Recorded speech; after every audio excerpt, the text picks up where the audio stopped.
Dans ma marche pour le ciel, tout peut sombrer. Si la peur met des doutes. Nanda matea na biso tukubundila. Na kombo ya tata ya mwana pe ya Molimo Santo mokonzi teko nitika na maboko na yo. Po ete solo kaka yo nzambe osala kati na biso nesika otosanga ito ekotika te kusomba te.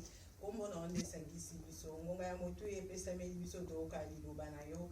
Nzambe tobengi yo moko ya kolata biso po kokisa biso pamba tolobi esika mibale misato basangani na kombo na ozali kati na bango. Tika ito ese manifester puissamment na nzela liloba na on esika oyo olata motei ezala ete kasi moko nzambe koloba kati na ebe dispose motema ya mwana moko na moko azwami kati na esika oyo ete liloba na yo koya na mabele malamu mpe botambuma tobondeli mpe tosengi bongo na kombo ya tata ya mwana mpe ya Molimo Santo. Amen. Amen. Bana na nzambe Alléluia. Amen. Thème ya matin na biso moko na lelo ezali bongo obstacle à l'évangélisation. L'hostilité à la foi. Obstacle à l'évangélisation, l'hostilité à la foi. Verset biblique ezali bongo moi na pe ya Molimo Santo.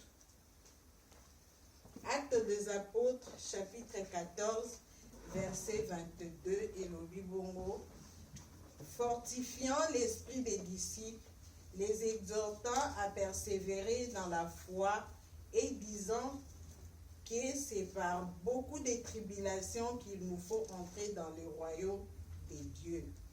Nako Bandela. Actes des Apôtres, chapitre 14, verset 22, le Biboye.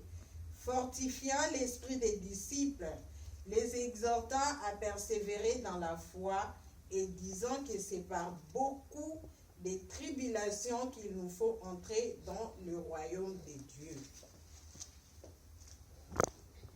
Bana Nzambe, Alléluia. Amen.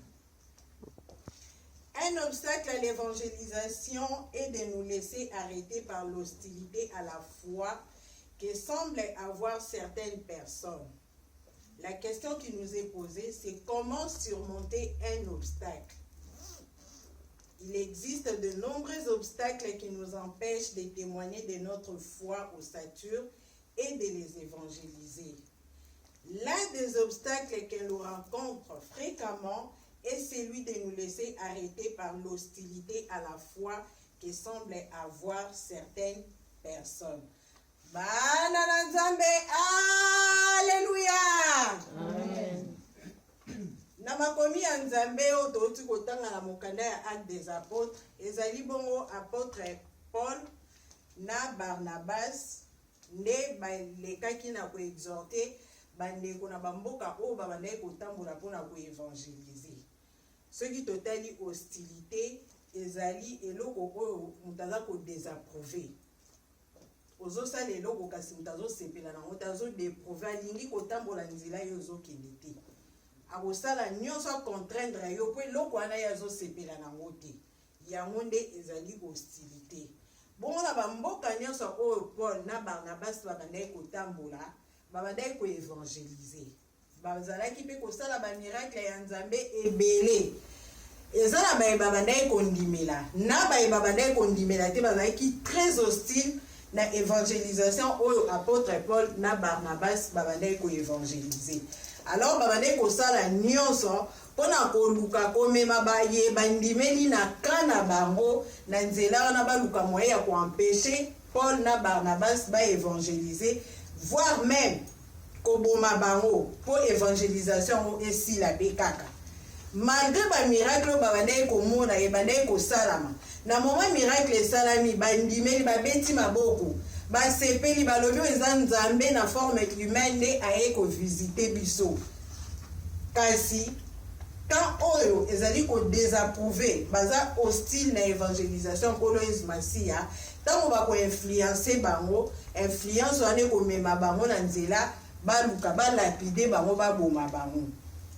Paul na Barnabas batamboli bamboka ebele esika oyo bakoluka baboma bango basefofile bakimi suka nango bazozonga po parmi baye bandimelaki ezalaki na bakommunauté bandaki kotikala na bamboka wana, soit na makomi apôtre Paul abandaki kolendisa bango, soit na kozonga kozwa même risque au péril de leur vie, kozwa risque ya kozonga na bamboka wana mpona kotala bakommunauté oyo batikaki soki ezali koevolue ndenge nini. Ndenge esika apôtre Paul na Barnabas ntango bazongaki na moko ya bamboka oyo esika balekaki bazalaki persécuté, basungaki bango na kotikala ferme na bondimi na bango na makambo ya Nzambe, pamba te mpona kokota na bokonzi ya Nzambe esengeli toleka na plusieurs baobstacle, tokoleka na baobstacle ebele. Yango makomi nkolo apesi biso moko na lelo. Ainsi, par exemple, on s'est dit, cette personne semble être trop éloignée et même hostile à la foi chrétienne pour pouvoir être intéressée par mon témoignage d'évangélisation.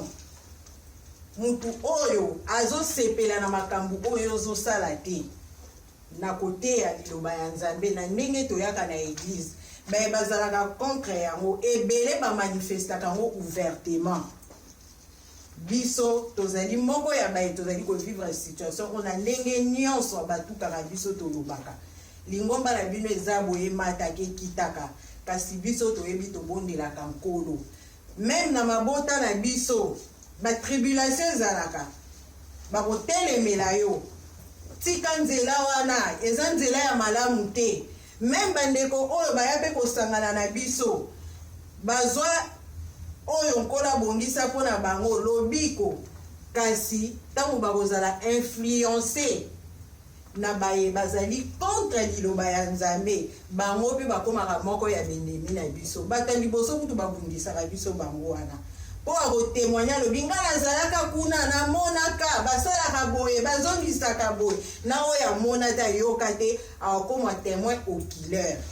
Na mabota na biso tribulation kozala, na bandeko tozobondela bango na lingomba tribulation kozala, na bilembo oyo ezali kati na biso na grâce oyo Nzambe asala biso ya kondimela ye, na musala na classe de preuve kozala. Apôtre Paul asungi alobi tozonga nsima te, pamba te mpona kokota bokonzi ya likolo esengeli na biso koleka par plusieurs tribulations. Tribulation ezali bepreuve ezali dure na vie ya mutu. Soki foi na yo ezali ya kolenda te, ezali ya kotelema te, okoki kozonga nsima. Po diable taka ntango ataka bana Nzambe ayaka mpenza na baarme ndenge esengeli. Niveau oyo diable amekaka nkolo Yesu Masiya ayebi kazali mwana Nzambe, ayebaki na ye kako eshue, mais ameka ye. Nkolo Yesu Masiya awutaki na jeûne ya 40 jours oyo humainement okomi faible, okokoka te, ozozelaka jeûne yango esila mpo lesa nzoto eza na baposa nango. Eza moment oyo diable aponaki mpo afrape. Soki ondimeli nga napesi bokonzi oyo nyonso ya mokili ozomona yo ndima noka kofukamela nga. Bandeko nkolo Yesu Masiya aresistaki, asedaki te, biso mpe tokosede te. Bepreuve ezali oui, batribulation ezali oui, ekoyala bandenge ebele. Réalité mokili ezosala même ke na bondimi na biso soki bondimi eza solide te, lenda te, ezonga nsima. Coronavirus eye mpona mokili mobimba. Une partie bazotelemela vaccin tokozwa te, partie mosusu bazoba tokozwa. Biso moko toza conscient bavaccin baolinga bapesa biso eza mpenza na ampleur oyo bango bazolakisela nini variant delta wana te, kasi bazoluka baimpose biso eloko moko tozwa yango kaka. Eloko ebombani nsima ya vaccin wana bango moko nde kaka bayebi. Siko na biso bato bondela so etotali mais na bondimi na biso nkolo akokai mpe koepargne virus oyo ekoma te, po ti babandaki kozwa mayele makanisi ya kobongisa yango ya kosala yango ti epanzala kati na mokili eza ya Nzambe. So alingaki acontraindre bango ekokisama te, akokai mpe kosala yango. Esalami esali badega na mabota bana Nzambe bakufi. Dimanche eleki na babaki nga moko kutu mpe nazwaki yango, epotan nkolo azwaki nyonso asangisaki epai ya mowumbu na ye. biso totalela kaka nzambe parce que finalité ya oyo nyonso tosalaka ezali mpo tokota na bokonzi ya likolo tosalaka na biso plaisir epai ya moto te réalité ya kati ya mokili ezali ndenge ezali mpo depuis la création du monde ndenge nkolo asalaki Adam na Eva atiaki bango na jardin d'Eden esika apesaki bango nyonso ezalaki na facilité mpo bakutaka nyonso apesaki bango kaka mobeko moko balia fruit interdit te na esika oyo bango batosaki te nkolo alakela bango pasi ekota na mokili na nzela wana biso tovandi na mokili tokoki koleka akote te ya batribulation na baépreuve kasi ya malamu epai na biso bana na nzambe nkolo aza koteya biso dimanche nyonso nkolo aza koteya biso mokolo na mokolo na nzela ya baépreuve ya batribulation tozonga nsima te bondimi na biso elenda etelema elenda mpo kotala kote touti toyebi oyo ezoya liboso toyebi te oyo nzambe abongiseli biso ndeko ngana oyo toyebi te bongo nzela nyonso totamboli kouta epai touti ti tokóma awa basacrifice nyonso tosali na nzela nzambe molende nyonso ya koya veye kopesa dime kosala basacrifice koya kobondela tanto batrain eza tobeti makolo na mbula na hiver nyonso wana bandeko ekende pamba non ekoki kokende pamba te parce que bolamu wana nyonso nkolo abombelaka biso yango nkolo abombelaka esi maloba oyo mpo toyeba ete ezali quotidien ya bana nzambe même oyo toza komona kati na mokili bacoronavirus bavaccin ndenge eye na kati ya mabota okoma ruse ya famille mobimba bakoma kosakanela opo oyo obondelaka bayebi ata ozwi décision ya makasi okozonga nsima ozongisi motema nsima mpo nzambe alobi tozala na kanda te talela nzambe na yo na miso ya bato yo ozomona na zoba kasi epai na nzambe oza na litomba na bana na nzambe alleluya Amen.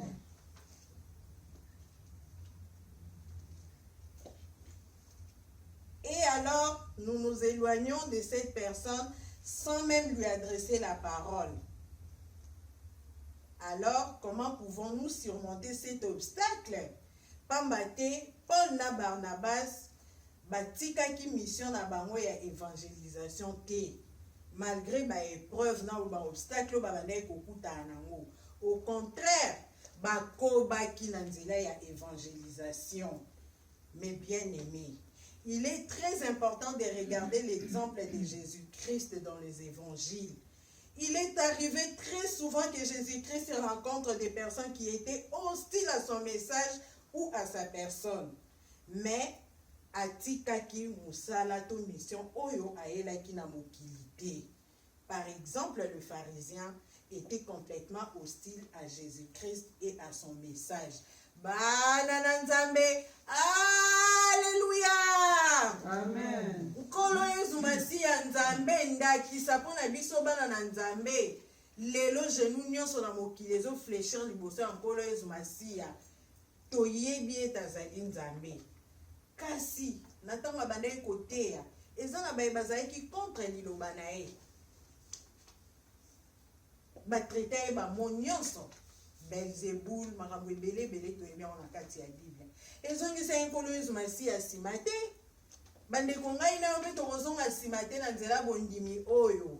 Nzambe akotengela moko na mission na ye oyo accomplir na kati ya mokili na nzela ya bondimi na ye liboso ya Nkolo. Mission ya Nkolo Yesu Masiya ezalaki aya kozongisa biso na bolingo ya Tata Nzambe. Akendaki na mission na ye ntina suka. Même parmi les disciples na ye, diable alataki Judas. Judas a trahi Nkolo Yesu Masiya, babomi Nkolo Yesu Masiya babaki na ekuruze. Akendaki na kanda na bango te bao nyonso na bao babomaki na Judas na batu nyonso na ekuruze alobi papa limbisa bango po bayebe eloko bazosala te. Mission na ye memaki yango kino na suka.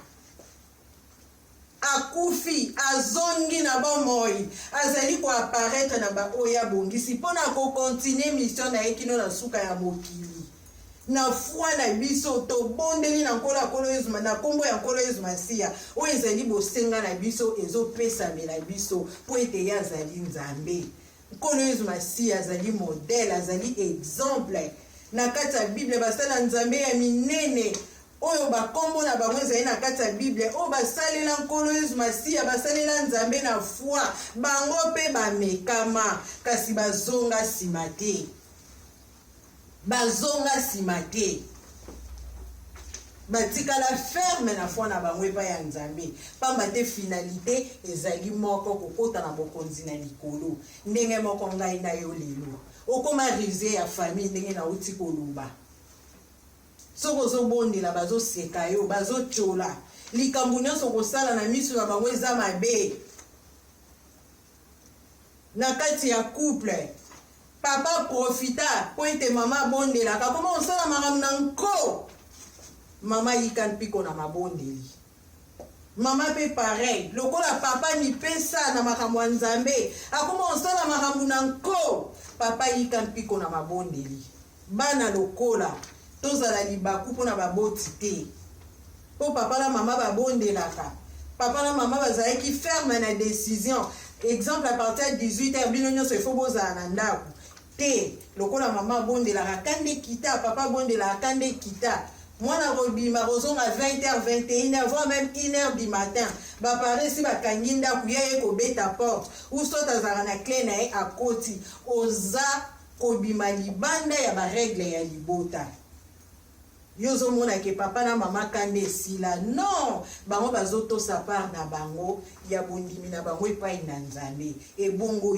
yo mwana Bible lobi enfant honore ton père et ta mère tango kokisi yango te osali lisumu ozala likambo na nkolo bandeko toyika mpiko tokangama nzela ya nzambe eza na baembûche eza na baobstacle eza na batribulation eza na baépreuve kasi eza nzela ya malamu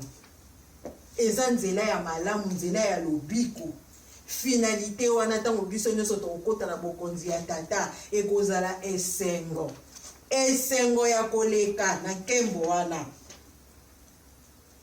À chaque fois qu'il les rencontrait, il cherchait continuellement à les prendre en défaut afin de l'accuser et de lui faire perdre sa crédibilité auprès du peuple. Mais cela n'a pas empêché Jésus-Christ de répondre à leurs questions, même s'il savait très bien qu'il n'avait pas les bonnes dispositions pour accueillir sa parole. Alléluia! Amen.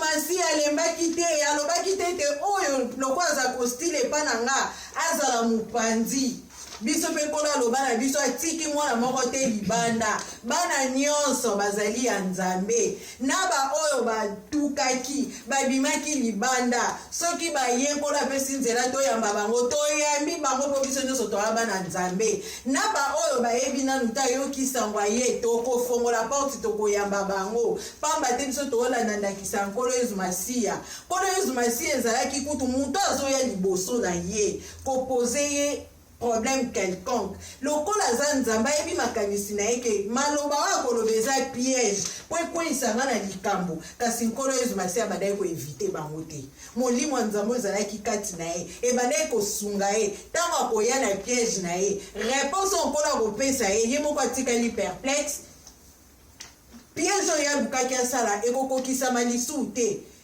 D'une part, ezolakisa biso confiance oyo tokozala nango epai ya nzambe tozonga nsima te liboso ya baobstacle ata mitambo yango batieli biso ya ndenge nini nkolo ayebi kodejoue yango bandeko oyo tozosala kati na elanga ya nkolo ezali motu ya nkolo abundelaka biso tolali pongi toyebi te kasi ye nzambe azobundela biso. Nalingaka kopesa témoignage oyo nga nayebi mpe na vivre biso tolala pongi ntango toza na Limoges tozoyeba te nzongo eza na bandeko misatu baye depuis 2h du matin na se ya immeuble na biso na bakisi mpo babwakela biso na porte ya ndako ke ntango tokoniata yango mpasi ekomela biso bandeko biso toyebi na biso eloko te tolala tala nzambe na mawa na ye na porte ya immeuble na biso koko moko mundela avandi wana azofime na mbwa moko ya munene bandeko mbwa tai ya mutu cigarette à quoi ane sila raté so de sila batisi muso azo filmer ti 5h du matin betela bandeko wana bayaki kobwakela biso bakisi na porte na parking bango batalani babi non au 5h du matin bato bakoya kokuta biso malamu tozonga na biso bandeko nini tosalaki epai ya nzambe mpona komérite grâce wana ya kobundela biso tolali na biso pongi toyebi te il se pourrait même avant tolala tobondelaki te kasi nzambe aza nzambe amawa parmi nyonso oyo tosali na kati ya lingomba na bondimi na biso na kozala na botosi na kokweya na kotelema tokei motema oyoki mpasi ezoki oleli oyoki mpasi malembe tozokende nkolo abi na kotika bana na ndenge wana te po kiso mpe bayaki kobwakela biso ezalaki kaka mpona makambo ya bonzambe ezalaki kaka mpona koluka bokonzi na makambo ya bonzambe genre biso tozali koampeshe misala po ekende liboso nzambe azosala mingi kati na biso nzambe aza juste aye mpe kotalisa mo epai ya mowumbu na ye nga kuna seka makasi na ti toleli mpenza baye na bango apart nzambe azobatela biso basentinele mosusu bazalaki na bango su na parking bazobatela biso tala nzambe ndenge akitisaka bato oyo balukaka bokonzi na volonté na bango moko mikitisa nzambe atombola yo botosi kaka dimanche ngonga kilt toye kobondela na nzela wana nkolo azosalela moko na biso ndenge tozali awa tozozanga na biso ya ebele bapasi tozala yango eza ebele oyo nkolo ayanoli biso ebele nanu tozwi te bandeko toyika mpiko ndeko moko tobandaka kobondela na bango kala bengi yo meme na ndenge ya piège yamba ye yoka ye nkolo akotama ele kati na yo maloba oyo bando répondre ye ekozala yo te nzambe nde akosala na nzela na yo orépondre ye soki solo mpenza ayaki na ndenge bonzambe aza na susi azonga na lingomba nkolo akotushe motema na ye akoya soki ayaki komeka yo eyano akozwa akomonake na bonzambe okoli tina meka leo lisusu mbala ya mibale ya misato ekozala te tozala na botosi bandeko.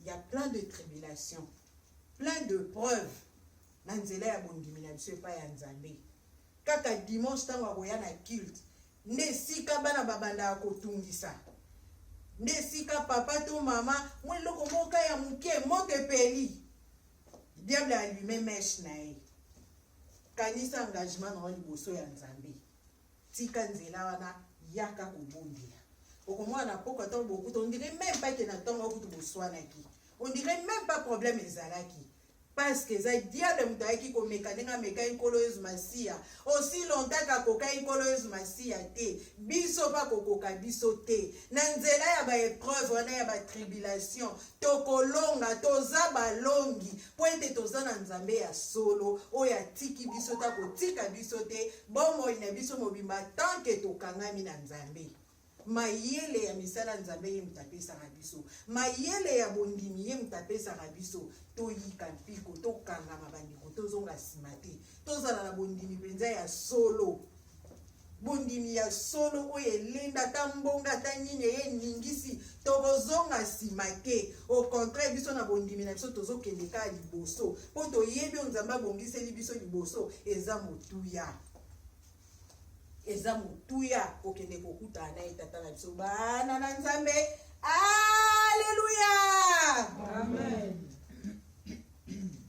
En fait, l'attitude de Jésus-Christ envers tous les pécheurs a toujours été celle d'aller à leur rencontre, car sa mission était justement de manifester la miséricorde de Dieu à tous les hommes, spécialement à ceux qui étaient les plus rebelles et les plus éloignés de la foi, afin qu'ils puissent être sauvés. Alléluia.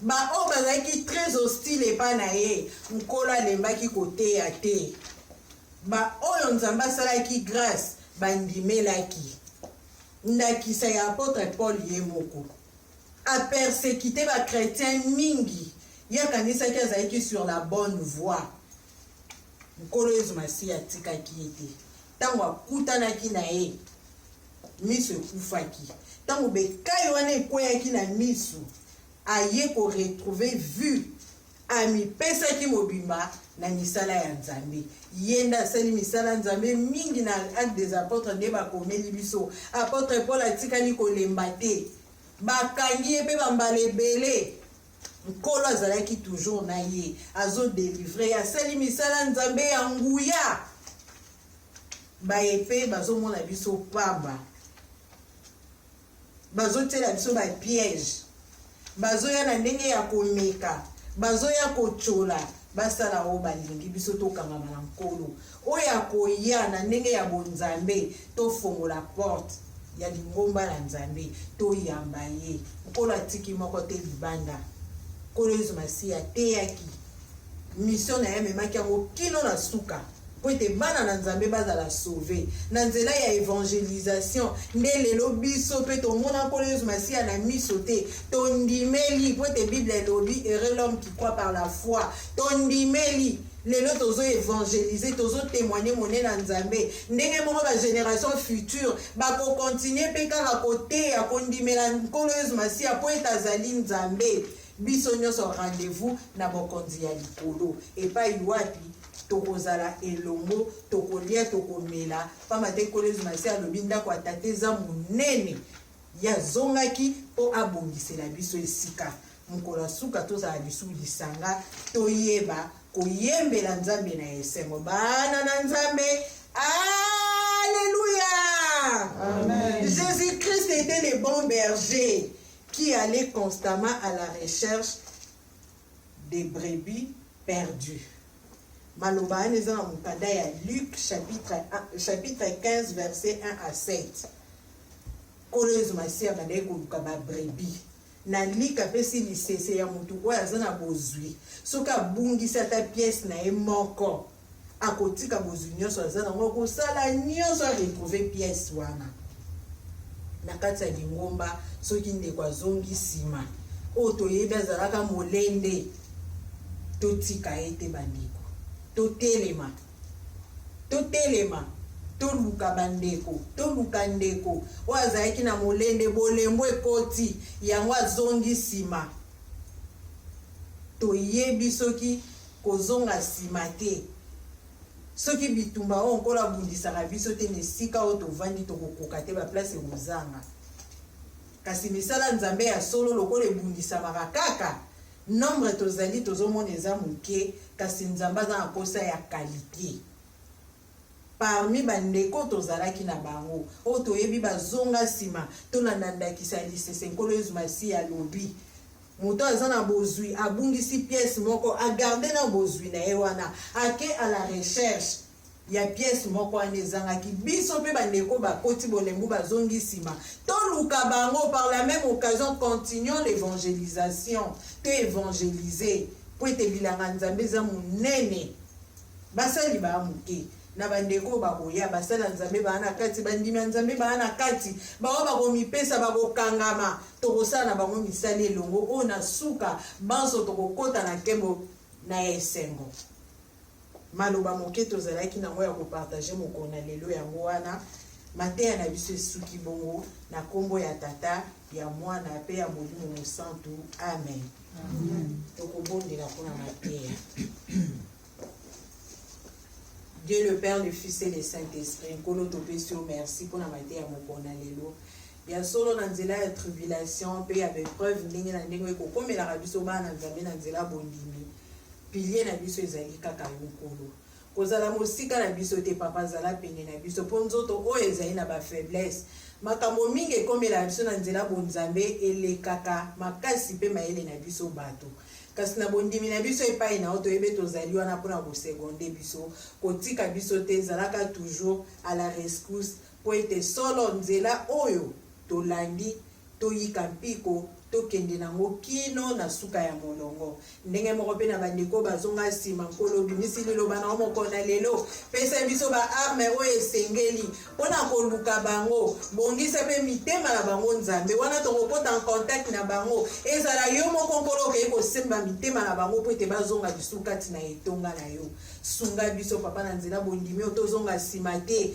totala bambonge ekoya te totala bepreuve ezali kokomela biso te kasi totala kaka liboso epai ya epi papa ofongoli maboko ezali kozela biso makasi na yo elata biso bolingo na yo ya kompanie biso mikolo nyonso ntango nyonso ozala na biso mpo kokisaka biso na kombo ya tata ya mwana mpe ya molimo mosantu amen. Amen. Seigneur po ete pasi minyoko mikakatano nyonso toza kotungisama nango toza kokanisa toza kobalola toza kozongisa boye nzambe ayebi biso eza na baeglise mosusu kutu bakendaka donc yo moko mibundela kaka mibundela yo moko bosali amen amen esili me biso dimanche nyonso toyaka kati na we esika lea toyaka awa tokutanaka kaka na mateya oyo ezali kokokana na makambo oyo biso tozali kovivre. Alleluya amen. Sikoyo tokoloba nzambe alingi biso te nzambe alingi biso toyebi nkolo alobaki toza na ntango ya suka bien aimé sikoyo na ntango ya suka ezosenga tozala molende ezokipe mutu te biso nyonso bitumba eza makasi makasi makasi me na bana na nzambe eza makasi soki moke te po oyo azali kati na biso aleki bitumba wana na makasi bana na nzambe.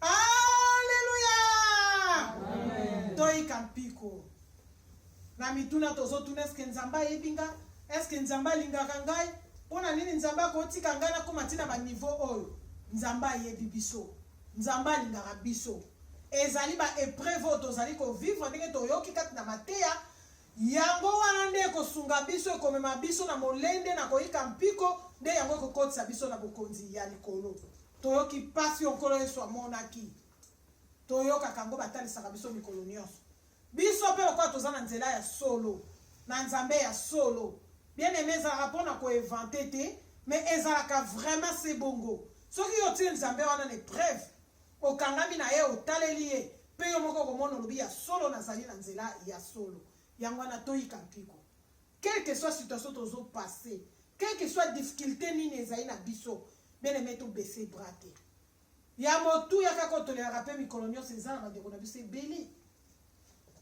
babima libanda bapengwa ezala moto asalaki nini ezala azongisaki nini ezala mosusu azoka mosusu mpe bazalaka likambo eza te azoka bolembu ye moko esengeli moko na moko ndenge tozalaka kati na eglize azwa engagement na ye ya kotalela mutu te ke kaka songolo pakala il faut abenga mondimi to nini no mutu nyonso azwa engagement na ye ndenge ya ndimelaki nzambe amoni ke esengeli na telema na benga ndeko songolo pakala mpona koyeba kotelemisa ye ekozala kitoko mpona lokumu ya misala ya batu ya tata nzambe topetela susu nkolo maboko mpo nzambe alingi biso oyo toza kovivre nde yango wana ye azali koya koteya biso mpona koyeba kofortifie biso mpona bondimi na biso toyika mpiko toyeba ete toza ya kobunga te tozali mpe teke nzambe atiki biso me tozali vraiment na nzela ya nzambe. Alleluya amen. Merci bien aimé.